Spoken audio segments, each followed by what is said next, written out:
Maintenant, un problème qui parle de taux de variation et de frais fixes. Pour lui, une salle, un restaurateur demande un montant de base plus un taux par personne tel qu'indiqué ci-dessous. Alors, nombre de personnes, le coût, on se souvient que le montant de base est l'ordonnée à l'origine, l'endroit où on croise l'axe des Y, et le taux par personne est représenté par le taux de variation de cette droite. Alors, le restaurateur décide d'augmenter le montant de base, mais de ne pas augmenter le taux par personne. Quel graphique ci-contre représente ce changement? Donc, on commence avec un rappel. Le coût fixe, c'est un coût qui demeure constant, qui ne change pas. L'ordonnée à l'origine, c'est le point où la droite croise l'axe vertical. Donc, si je traçais une droite comme celle-ci,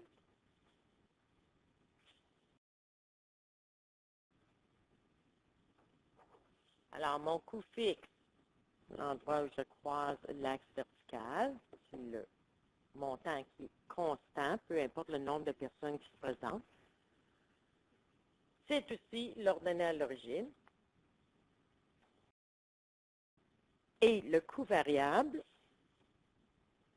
c'est un coût qui varie selon la quantité achetée, aussi représenté par le taux de variation. Quelques boîtes ici. Le taux de variation est calculé comme étant un déplacement vertical sur le déplacement horizontal. Donc, je reprends une droite, n'importe laquelle, coût de base, et déplacement horizontal sur le déplacement vertical. Vertical ici et horizontal représente le taux de variation. Nous allons analyser chacun des graphiques pour voir lequel répond à nos critères. Alors, il augmente le taux de base.